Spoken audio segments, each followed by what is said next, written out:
show called Take My Advice. I'm not using it. Get balanced and get happy with Dr. Marissa.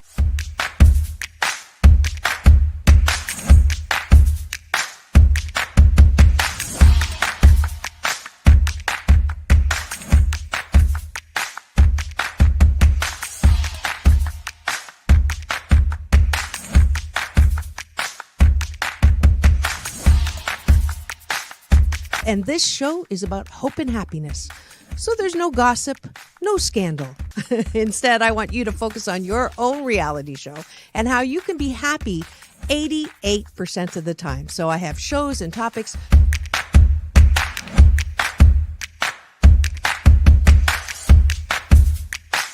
Sunday, Monday, happy days. Tuesday, Wednesday, happy days. Thursday, Friday, happy days. Monday, Tuesday, Happy days. Wednesday, Thursday, Happy days. Friday, whatever. Happy days. What a day. Na, na, na, na, na, na. I love you. I love you too. Best known as the mom from Happy Days, and she is a delightful 89-year young Marion Ross to my studio. Welcome, welcome, welcome. Dr. Marissa, this is such a treat for me. Oh. My goodness, you're a wonderment.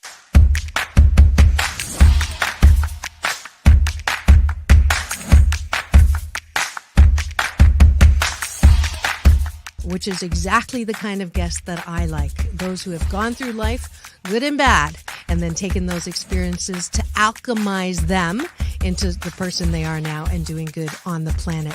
I'd like you to welcome Corey Feldman. If you're grateful for it and you say right away, thank you, God. Oh, my God, it's so beautiful. I'm so blessed. Thank you, thank you, thank you. Then guess what? More good things will come to you. Does this sound familiar at all?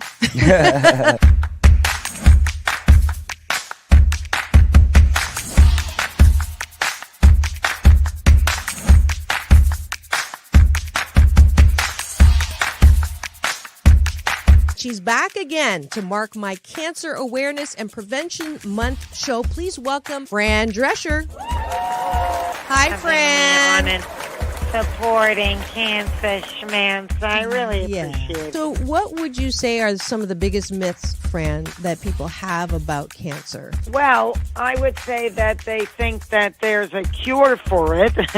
Okay. Instead of a cause for it.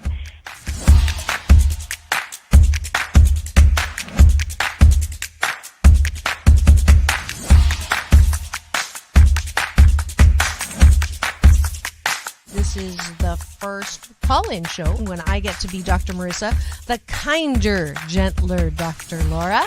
And people call in to get their life tires balanced and their critical thinking or their BS, their belief systems, smog checked.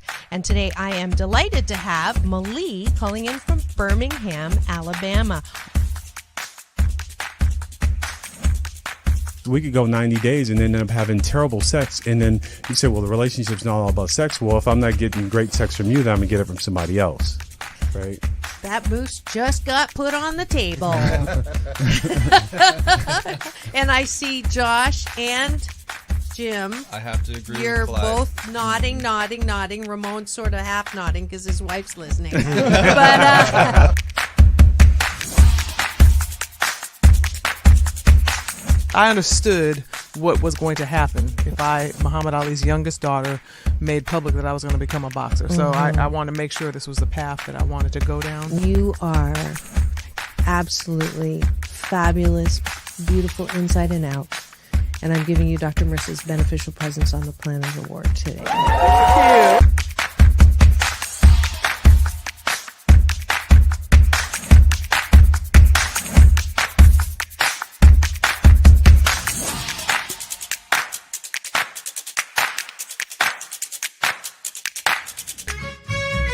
Just sit right back and you'll hear a tale of a fateful trip that started from this tropic point. When I go, I'm gone. Are you lonely? No. Yeah, I knew that was going to be But the answer. I surround myself with people. I mean, I'm always the one cooking for things. I'm always the one that decorates first and come to my house. All the orphans that have no place. I'm going to have no place to go, so I can come over. Come on over. And life is so amazing if we can see it. Jump off that exhausting hamster wheel and into balanced living with Dr. Marissa. Promise you joy in the mystery. Dr. Marissa, also known as the Asian Oprah. Her mission, to be a beneficial presence on the planet. Her purpose, to be your personal advocate to live, laugh, love, learn. Her life motto, don't die wondering. Take back your life with Dr. Marissa Pay.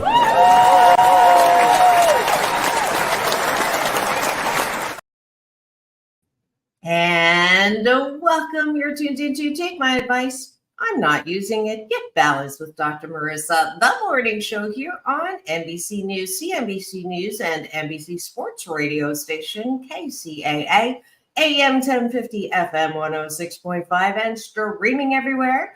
iHeartRadio, Spotify, Stitcher, iTunes, TuneIn, Audible, Amazon Music, Tiki Live, Rumble, Podchaser, Spreaker, and more. It is not Monday morning, but Tuesday morning, and welcome to the show about hope and happiness. So there's no gossip here, no scandal, and no K words, no Kanye talk, formerly or now. Instead, I want you to focus on your own reality show and how you can be happy 88% of the time. So I have topics and guests to that end. If you've missed any of the 1,000. Oh, that's what I forgot to do, is fix the number. We're on consecutive week 630, I believe now, consecutive weeks for this show. And this is podcast show number 1,170. And if you would like to catch any of my past fabulous guests, you just saw it on the extended intro, half the cast of Happy Days and more, please do free subscribe to my YouTube channel, which is my show central, where you can watch and listen. And I will continue the tradition in my 12th year now of having solution-oriented guests. And what I mean by that is I don't like to talk about problems without talking about solutions. So today's guest is certainly falls into that category. And let me give you a little bit about him. He's a public health nurse and an ordained evangelist. Since 1999, Anthony's passion has been to serve the public by developing innovative ways to provide systemic solutions or resolutions for individuals with mental illness and substance use disorders.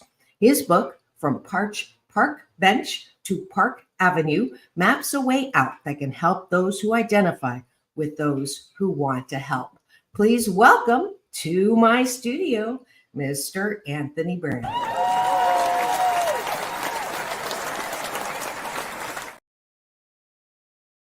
And good morning. Good morning, Dr. Marissa. How are you? I am happy, thank you, and grateful. Happy to have you in studio. And if you've been following the show, you know I love to start every show with breakfast with my guest or co-host by taking a bite of my gratitude sandwich. So we're going to start the program in the most positive way and just give a couple, what are you grateful for outside of yourself? And then the bottom of the bun is, what do you like about yourself, which is internal gratitude, what I call appreciation, what I call the foundation to good mental health, self-care, self-soothing, self-love. So here we go.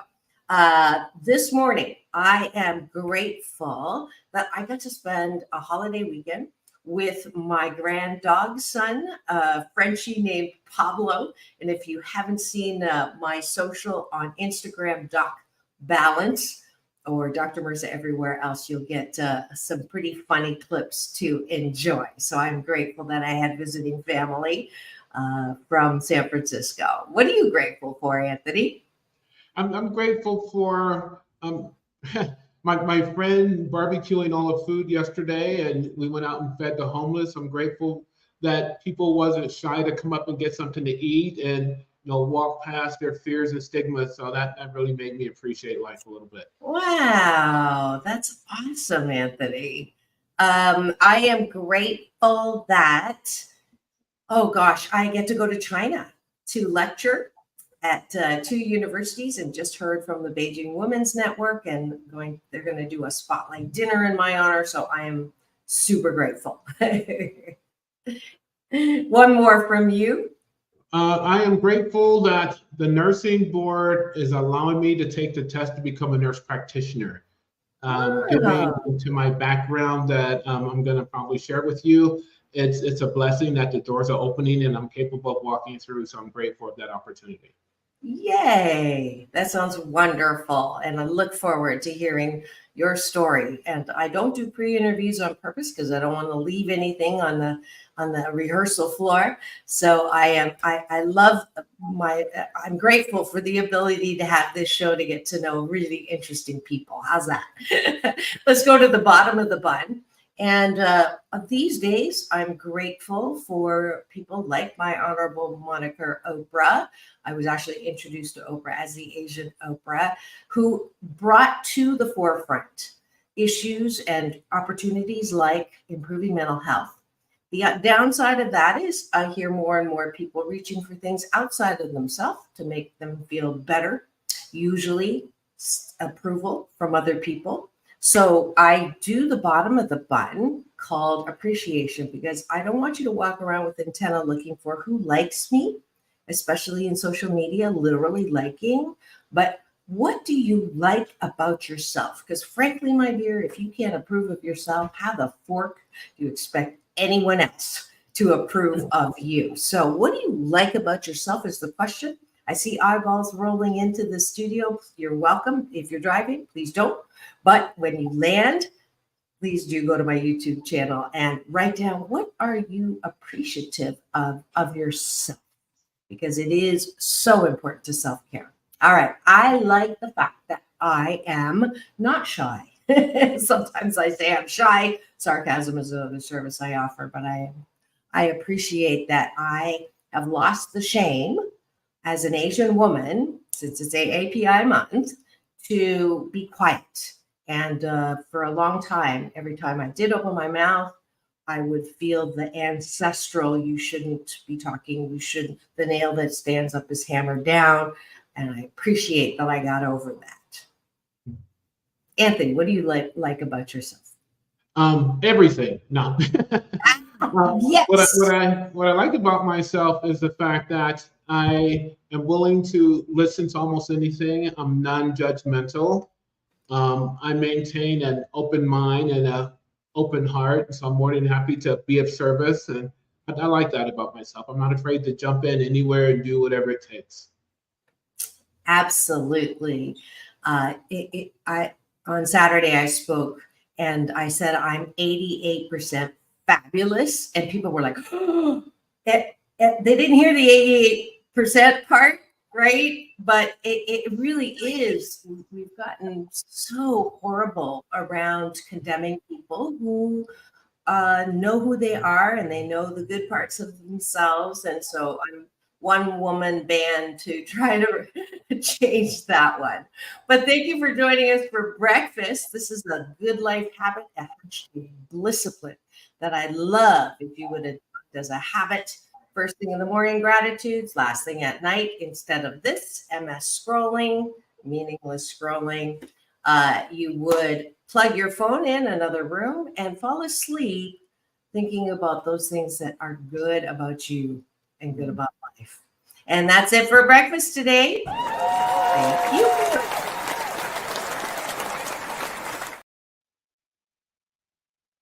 All righty. And now for my guest.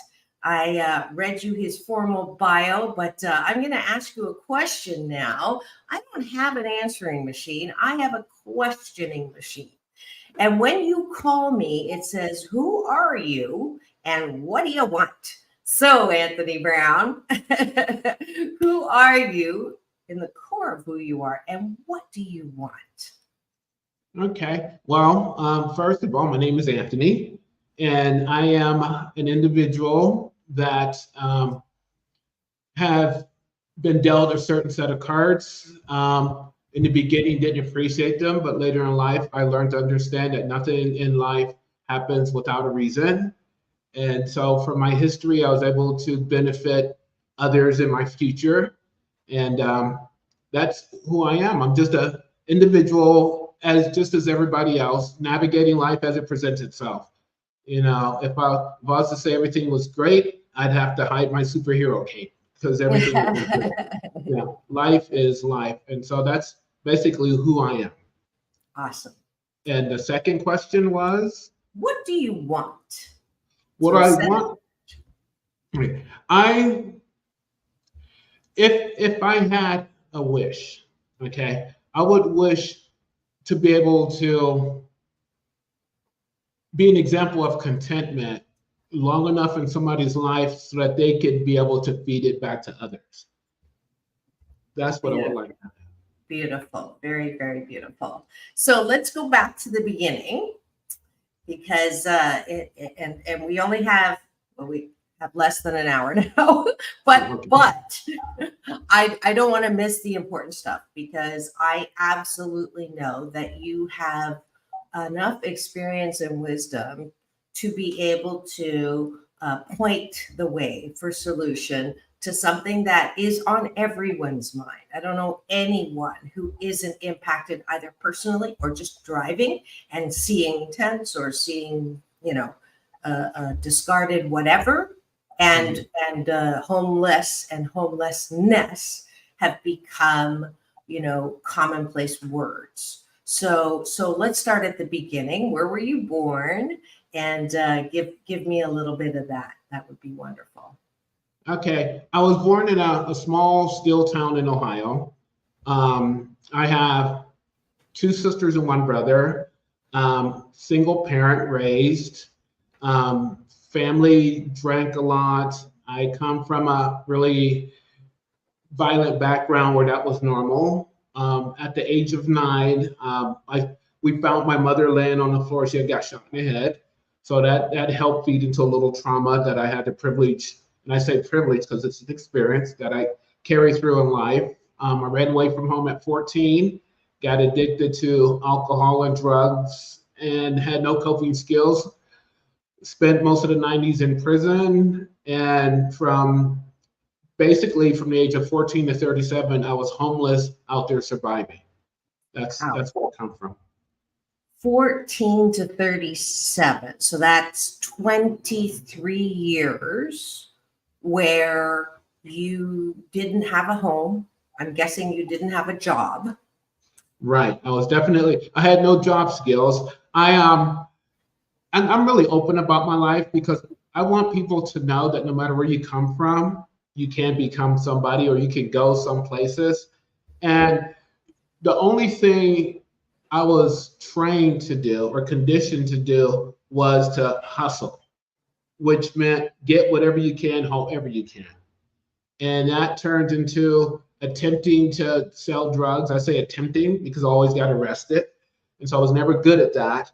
Lying, cheating, stealing, whatever it took to survive. Because when you're 14 years old, you really don't have many skills. And so if I did get a job, it didn't last long. Whether it was the guilt, shame, poor self-esteem, having to go to work without a bath, all of those different things, I really didn't care. And at one point in time, I just rejected society because I felt society rejected me. Mm. And I want us just to take a breath and sit with that for a second, because I'm hearing you and I hear the judgment from others. Every time you see homeless, there's no shortage of people who will say, and I will admit to it, at the beginning when I had no understanding or no anyone tell me any different, the BS, the belief system that is carried by a lot of us is people are homeless because they choose to be homeless. They don't want a responsibility. They don't want the mortgage. They don't want to take care of others. They don't want to take care of themselves. So it is a choice for people to be dirty on the street and live off of society. Okay, so I'm putting that moose on the table. You all know that's my Canadian version of talking about the elephant in the room. So I no longer hold those most of the time. I admit once in a while, it's like, you look like you could get a job. I don't understand why you're not going to get a job. And so that is, I'll admit every once in a while, especially since it's personal. I have someone who was in my life before, who is now homeless. So it's difficult knowing that they have money in the bank that they're choosing to do this. I'm not saying that there isn't a subset of the homeless population that is in that category, but that is not the majority of the people. And Anthony, I think it really does need to be highlighted and spotlighted that your background, and thank you for putting it that way, you were not raised with any skills and or an understanding that you were important as a human being, as a precious child of the universe. Nobody told you that. They showed you opposite of that. And the lesson or the strategy of hustle was a survival coping mechanism. Right. It wasn't, I'm going to be an ash hole and be a sore in society's body. I have choices. And this is one of the things that just I struggle with as a diversity consultant. When people say everyone has had discrimination or prejudice, they don't know what they're talking about, because there are certain populations that grow up with seeing the kind of trauma you did, and I'm sorry about your mom, that way, who don't have choices, who don't know that they have choices. And for that, the fact that you spent 34 years on the street, or 23 years. Sorry, I just magnified that. I know. I should know better as an Asian, but for that, and I'm going to skip to the end now because I have to do it.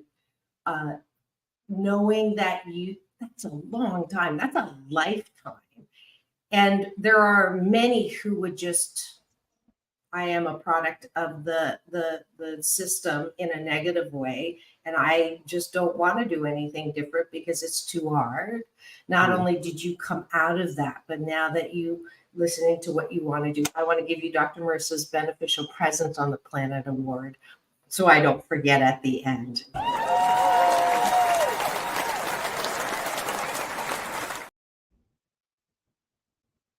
Because I'm already getting emotional. I'm getting into your shoes as that young person, and then further into that hole of I am never going to be good enough. And for that, my heart breaks. So continue. So I mean, honestly, you're such an enigma, because anyone who's had that level of trauma as a child into the adulthood, why would you even want to make a change? That's what I want. What's really fascinating is that, okay, my mother did survive, but later on she died of cancer. And what's really fascinating is when you're in that situation, that is your norm.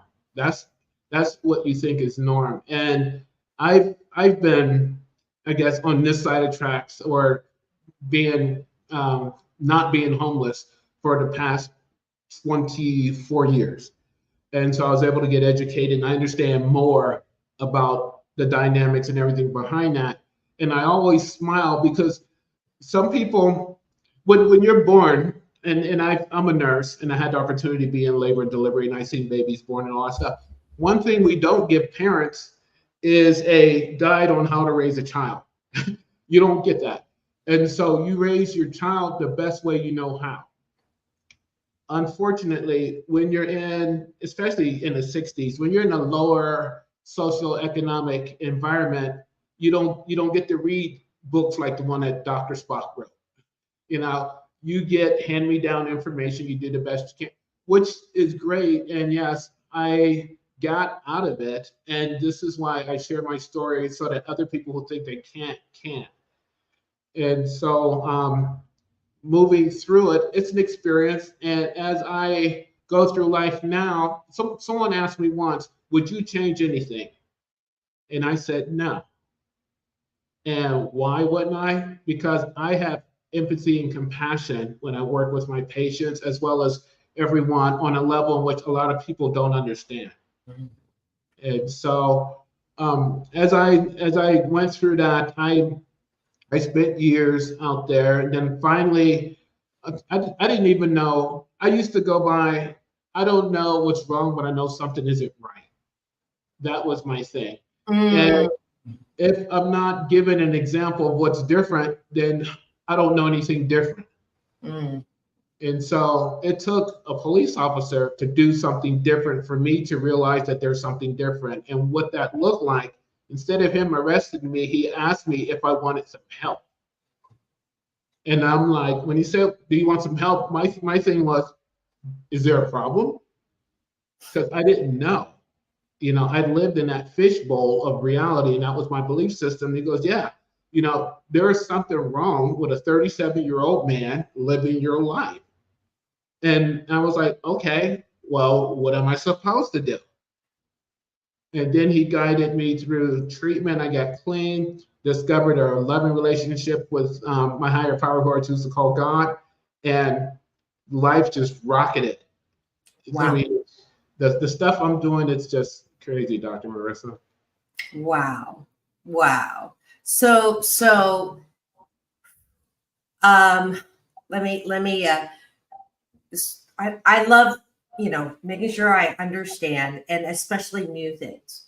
So the concept that you know, people, that BS, that belief system, people know better, right? People should know better. I'm hearing that no, sometimes you don't know better. So you, as a 37-year-old man living on a park bench, hustling, getting arrested because you're not good at hustling, was your norm. That was, there's nothing wrong with that. And it took one more arrest from an officer who decided that he was not going to do the thing that was regular, right? Throw you in jail. Again, process you through the system one more time, to not assume. He didn't assume that you knew better, right? That was that offer of, and if I might add, you are important enough for me. You're important enough for me to offer something different.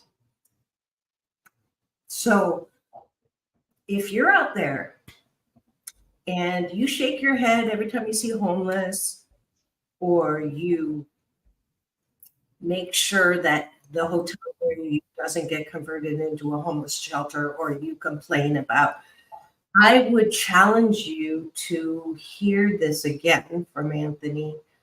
The assumption that people know better is not an accurate assumption. When you don't have anyone who has shown you or treated you with a modicum of respect as a human being, then we are perpetuating that system. And if you just tuned in, you're wondering why I'm getting emotional. One is, I never apologize for crying, because tears are the disinfectant that keep my heart soft. So thank you, Anthony, for doing that this morning. You are tuned in to Take My Advice. I'm not using it. Get Balanced with Dr. Marissa, the morning show where we balance out all the bad news out there that is so readily available wherever you turn, to some good news. Good news that makes me cry, because we are talking about how we can break the cycle of homelessness, one person at a time or many people at a time. My very special guest this morning is Anthony Brown. He's the author of From Park Bench to Park Avenue, and he is here telling us his story on KCAA, the station that leaves no listener behind. We'll be back in 2 and 2. Don't go away.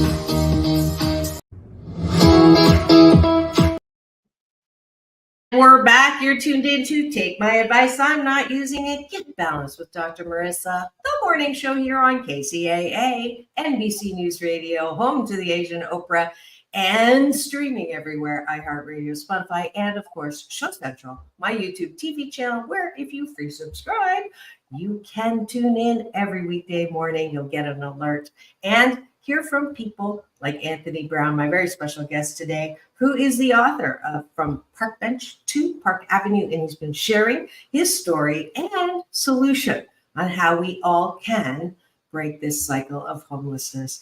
Welcome back, Anthony. And before we forget, how do we get your book? Because that obviously has the very full story and is chock full with things that people can certainly adopt in our quest to end homelessness. You can get it. It's on Amazon. Again, you can just type in From Park Bench to Park Avenue. It's also on my website. If I can throw a little plug out there, that's www.anthonyhowardbrown.com. And it's available there as well. Awesome. And I'll bring that site up a little bit later. But I want to continue on with this fabulous true story. The policeman, are you still in contact with him? I have not. When I did my my book promo 4 years ago, my publisher was reaching out to everybody in my past because I have him in a book. And he didn't come to the book opening, but he sent a message that stated he's been paying attention to me and he's proud of me. Oh. And I'm just like, that's, I always say that one light does make a difference. And that one light made a huge difference in my life. And as I continue to grow, and you hit something, Dr. Marissa, that I never thought of, is when he asked me if I wanted some help, he literally said, I care about you. I never thought about them. And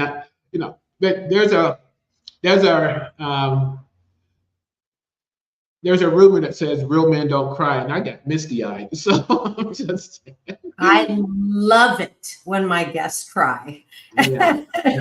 It's not sadistic. Honestly, it means your heart's open. So thank you for opening your heart with me here. And if you've just tuned in, I see some eyeballs rolling in. Please feel free to use the chat to ask Anthony any questions if you would like, as he continues to tell us the true story of his life. And I love the fact that you say, if you could change anything in your past, you would not. And what a powerful statement that is.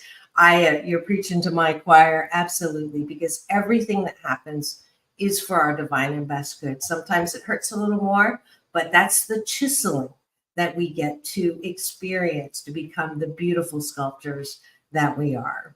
Mm-hmm. All right. So not to think that your police officer was a fairy with a magic wand, and then 1 minute you're Park Bench, and then next minute, ta-da, you're Park Avenue. That was another journey. So continue on, please. Yes. And so the police officer knew someone that had a treatment center because I didn't have any money, and I've never thought of a treatment center. Can I ask a quick question on that one? Your siblings, I think you said you had siblings. Yes. Was there any contact when you say you had you didn't know? Was there anyone that was still you were anchored to at all? No one. When I left at 14, I'm from Ohio. I left Ohio. I left home at 14. I left Ohio at 18. And because of some unresolved issues, which are resolved now, but back then, I disconnected from my whole family. I mean, I didn't have any brothers and sisters. I didn't have nobody. It was just me. And when you suppress something that deep and cover it up with a mountain full of drugs, then you just go through the motions of daily existing. And so, no, I had no contact with them at all. Wow. Yes. Okay, so you literally had no one. And I'm guessing in that community of homelessness, you see groups or like a little community did you have that, or is that a good or bad thing? Useful, not useful thing? It's good and bad. One, it gives you a sense of belonging, but it tends to, if you try to elevate out of it, it tends to pull you back in. And the reason why is, and the same thing with jails too. Once you acquire a certain reputation and start rising up in the pecking order, then you become somebody, and that gives you validation. And so when you're in that environment, you're somebody, you got something to fill. Mm. When I transitioned over to this different lifestyle, I was a stranger in a strange land that was a nobody. And so I had to work on discovering who I am so I can appreciate me. At least I have something. Right, right. Yeah. I had someone from Homeboy Industries on the show, and they highlighted that pecking order that you're talking about and why the percent recidivism is so high is you are somebody on the inside, and then you are, you serve your term, you come on the outside, can't get a job, you are not, you have a black mark on your history, you're a nobody. So of course, why would I stay and try to work here when I could go back and be somebody? So that's I didn't know that. That's also in the homeless community as well. Mm-hmm. Yeah, and so when my last arrest, when they put me in jail, instead of me getting discharged to the streets, I got transitioned. Someone from a treatment center came and got me, and so I didn't really have a chance to exercise what I know. And she was nice to me, and I'll never forget. And I was back there when I was smoking. This lady come and she says, "Hey, would you like to have a cigarette?" And I'm like, "Why are you being nice to me?" And then she asked me if I wanted Chinese food. I'll never forget. And I'm like, "Okay." And then she took me to this place and she said, "Do me a favor. If you're gonna leave, don't jump over the fence. Just walk out the gate." And I'm like, "You're gonna trust me?" And she goes, "Why wouldn't I?" I'm like, "Oh, this is different." And then I started more Exactly. messages of care, more messages of you're important, more messages of you matter. Okay. Right. So that's continuing. How do you want to end homelessness? Pick a person who's homeless and show them something different. Exactly. Right? Exactly. And it has to be continuous. It can't be like a one-hit wonder. Yeah, I like you today. Here's a hamburger. I won't see you again. This was consistent. And that environment, people were in recovery and they were consistent. It was, again, I was a stranger in the strange land. People were walking up saying, they want to hug me. And it's like, wait a minute. It's like, I just came from prison. Don't hug me. And they're like, "Oh, we're going to love you till you love yourself." I'm like, okay. But I was welcomed. And I'm like, well, I kind of like this. Let me stick around. And I stuck around and I started doing, because I would hear things like, if you do what we do, you'll get what we got. And I'm like, okay. And so I started doing things and I had some comparison. I like sleeping in a bed versus sleeping on a bench. I like eating food that is in the refrigerator I can get anytime I want, opposed to having to dig out of a dumpster. Because I was low, to get some food. I like the fact that people were saying, "Great job, you're going to do better, go get a job, we're happy for you," opposed to somebody saying, "Well, what's the use of even trying? It's not going to work." So there's a huge contrast. And I started doing that. And I got sober and things were great. I learned how to develop different coping strategies opposed to anesthetizing myself with drugs and things of that nature. I learned more about, not having to do that. And then at 2 years sober, I've always been a believer in God. Okay. When I was little, I used to get drugged to church and, things like that. But I thought, hey, God's like in the rescue business. And so at 2 years sober, I went to the same park I used to sleep at. And I had a one-to-one conversation with God. I said, "Look, God, here's the deal. I know cars run on gas, and I know this bench is solid. I know that for a fact. You prove to me that you exist and I'll do anything you want me to do. Ooh. Yeah, be careful what you ask for. Yep. Mm-hmm. Because I believe, for me, that God reaches out to us, or whatever you label your higher power, in a way that's intimate, in which you probably understand, but other people may not. But it had such a profound effect on me that day that for the past 25 years, my life has just been constantly moving up. He revealed to me some things, and I was given 3 instructions that I still follow to this day. Number 1, don't hate anyone. Number 2, don't intentionally harm anybody. And number 3, finish everything you start. That third one is a tough one, but that third one is what got me through college. That third one is what got me to structuring businesses. That third one is what got me to be a homeowner, because whatever I start, I have to finish because I made this commitment. And because of that, I was able to, because I started out with an 8th grade education. I got my GED in jail. I quit school in the 8th grade. And so I went to college and I started taking courses. I became a psychiatric technician.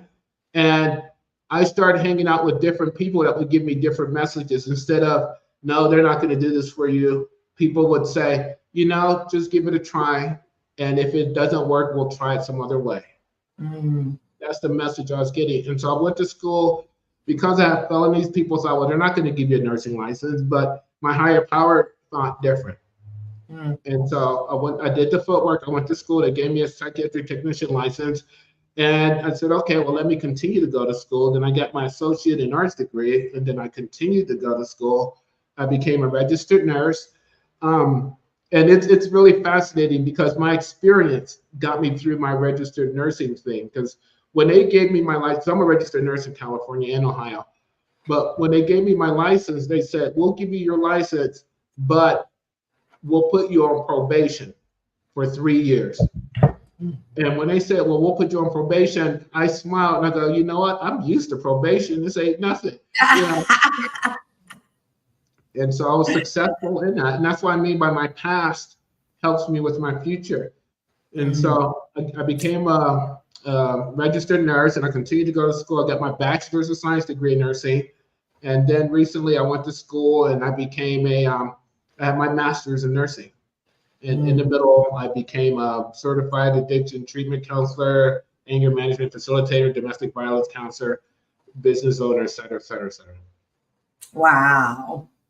So if you've just tuned in and you're wondering why we're talking about Anthony's rise through the educational system and things like that, this is a man who spent 23 years without a job, a successful job, without a home, eating out of dumpsters, not knowing that there was anything necessarily odd or wrong about it, who had no role models and no one to tell him he could do anything different.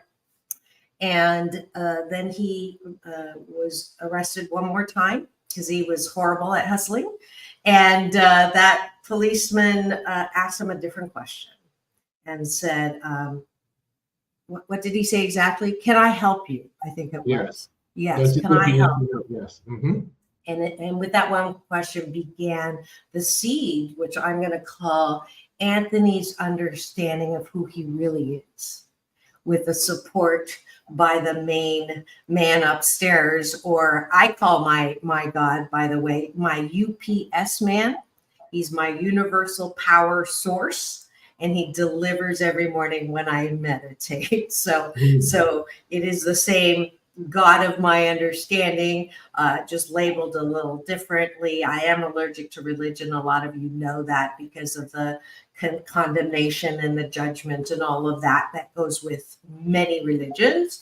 But that personal relationship that Anthony talked about earlier, Absolutely. Why would you want to go through life thinking that you're just one thing on an island? You don't need anybody. You don't want anybody. You're not connected to anyone. That's my argument for why I have a higher power. It's just a matter of a BS, a belief system that I choose. But it was instrumental for you to begin that. I love the show me. I do that too all the time. Like I'm a little hard-headed. So when I hear the voice say write, I'm like, I don't have time to write. Right? Show me, right? So I lose a $200,000 consulting project, and that's my sign to write, right? So now I have the time. But I love that, and that your that up movement, I call it hashtag UP, hashtag unlimited possibilities, is a testament to your life and how you can go from 23 years normal homelessness to now a master's in nursing. When you ran away from home, when you left home at 14, didn't finish grade. I mean, you finished grade 8, and now look at you. And that is hinged on the 3 messages that you got. So for those who've just tuned in, let me see if I got it. Don't harm anyone. What was the first or second one? Don't hate. Don't hate. Okay. Don't hurt, don't hate, and finish everything you start. Like that is, if that isn't a loving God, right? Right. I say a lot, we come from love and we go to love. We're born out of love, and then we die, we go back to love, pure love. And that is the marching orders that you got. Those are loving marching orders. And I'm glad I already gave you the Dr. Marissa Beneficial Presence on the Planet Award. If you're just tuned in and you're wondering what's going on in studio, we are talking about solutions to homelessness with my very special guest today, Anthony Brown. And I just wanted to bring up, this is a little bit of commercial time, the book that we've been talking about that he chronicles a lot of his experience and hope. This is his website, anthonyhowardbrown.com. You can find him there, author, speaker, professor. There's some videos there, as well as, is this a new book or an old book? That's an animation. If you type that into YouTube, there's a cartoon of me. Fantastic. That's great. And then he does have the book that we've been talking about. And this is From Park Bench to Park Avenue, One Man's Journey Out of Homelessness. And it's not just one man. And there's a great photo here. This is, looks are always deceiving, especially if you're familiar with 12-step program. There's a saying, it's a psychic change. Things are completely different. And there it is, you with your sign, homeless. Let's see, get my glasses on here. It says, homeless, hungry, please help me, God bless. So that literally, did you keep a sign just out of I know, and it's funny because there's some misspelling on that sign even. Yes, there is. Home, LLSS, hungry, please help. God bless. Wow. Yeah. Wow. This is truly, it's beautiful. It's painful, but I've been known to say pain in life is mandatory, but suffering is optional. And Anthony Brown is certainly a great example of he's my favorite kind of guest, because you take all of the pain in life and use it to alchemize you into the one-of-a-kind, wonderful person that he is, and now shedding some light on a temporarily dark topic called homelessness. So let's go in our final 9 minutes of the runway of this show. What would you suggest as recommendations based on what you have been through? Recommendations for people who are homeless now and listening and tuning in, because I do know I have that audience. People who feel like they don't, how did you say, the system didn't work. This system doesn't care for me. Why would I care for the system? And then secondly, the message to those of us, how can we help? Maybe we're not cut out to actually approach someone who's homeless. What else can we do? Floor is yours. Okay. For those that are still involved in it, my message to you is, and it's, I heard this somewhere before, don't quit before the miracle happens.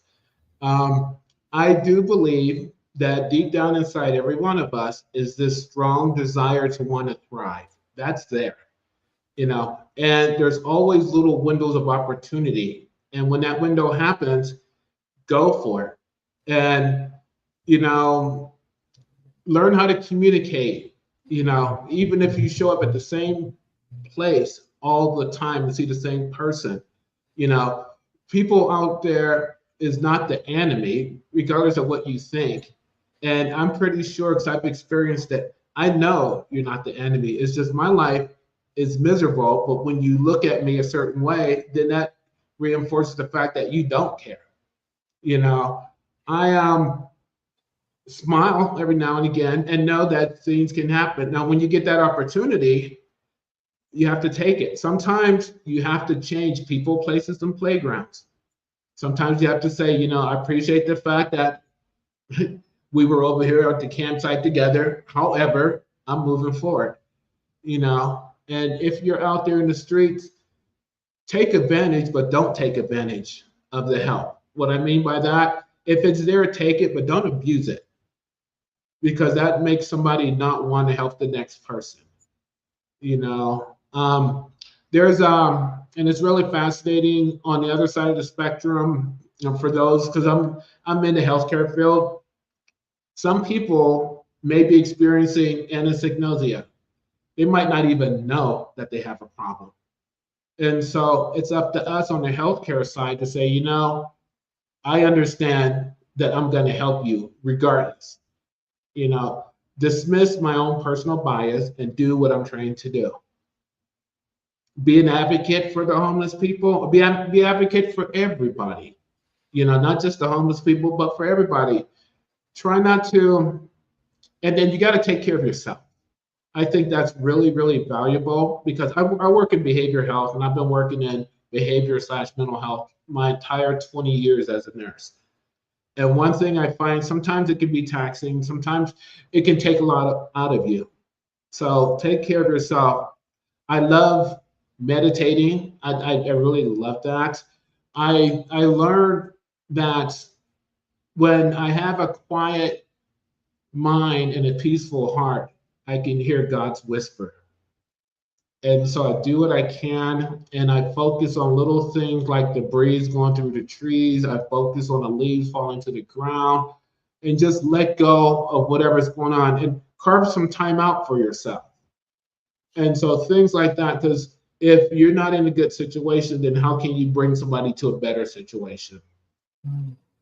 Sometimes we have to understand that let's be advocates, let's be humans, because everybody out there that's homeless is somebody's brother, mother, sister, father. They're related to somebody, you know. And I understand, as I said earlier, no parent is given an instruction guide when a child is born. And we don't see very many babies out there in the street. So where are they coming from? It's some system that may or may not be providing enough support to assist the person to prevent them from being homeless. You know, I don't, and I try not to get in the mindset of saying that somebody doesn't want it, because I believe that we're not designed to just lay down and die. We're not. You know? So all of that, it's worth it. It's worth the investment. It's when you help somebody out, you're helping yourself, because we're all part of this big old universal picture. You know, everything I know had to come from somebody else. So why not continue to pass it on? Beautiful. Yeah, let's put the kind back into humankind for sure. And so I just thought of something. I'm going to put the moose on the table again. my Canadian version of talking about the elephant in the room. Let's talk about drugs for a second, because people talk about the high incident of drug and alcohol use on the streets and in prison, and to me, and in a treatment center.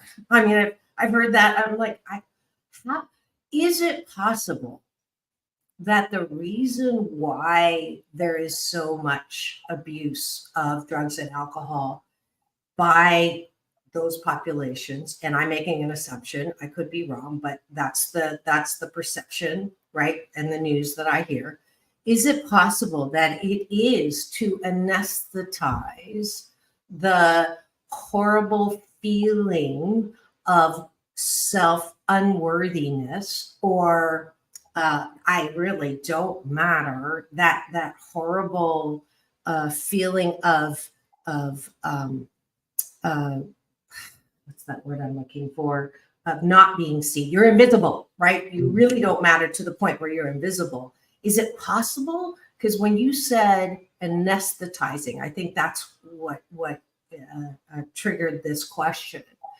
How much would you say? I'm sure not everybody, but is that, because I want to use it as a point when people go, well, they're all addicted to drugs. You can't help them anyways, right? Right. Go. One of the things I've discovered, both on living on both sides of the track. Okay. One thing I've discovered, that a lot of people will start using it as an effective coping thing. First of all, they experiment with it, because it's not like you're born with a joint in your mouth. Okay. And so you're experimenting with it. Then it becomes that whole biological addictive part, and then you try to get out of it. And if you give people treatment without proper therapy or proper support afterwards, because I always use the analogy of a light bulb. The drugs gave you a 40-watt charge. If you're going to give me something with a 25-watt charge, it's not going to be sufficient. So I'm not going to care. I'm going to go back to that 40. However, if you help build on self-esteem, you help give me a job, you give me a good buddy, you give me some hope that gives me that 45-watt charge, then I don't need the drugs anymore. But I have to stay away from it long enough to get out of my system so I don't have that physiological craving. And so, and for somebody to give somebody a drug to get off of a drug, oh, don't get me started. Yeah. Again, we live in a microwave society. We want the beginning and end to happen in 3 minutes with no commercials interruption. Right. 7 seconds. Right.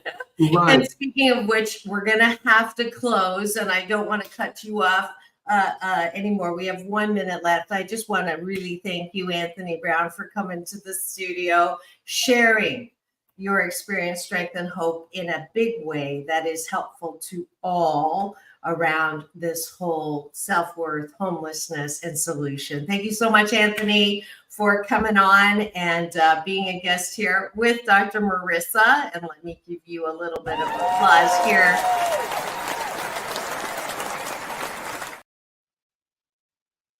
Don't forget, get his book, From Park Bench to Park Avenue. This is Dr. Marissa reporting live from her living room, always knowing that it's all about balance, peace in, peace out, world peace through inner peace. And tomorrow, tune in Doctors in the House with Dr. Marissa and Dr. Tiffany Tate. We'll be talking about all things good. So have the best day ever. Thanks again, Anthony. We'll see you tomorrow. Thank you, Dr. Marissa. Bye-bye. Bye-bye.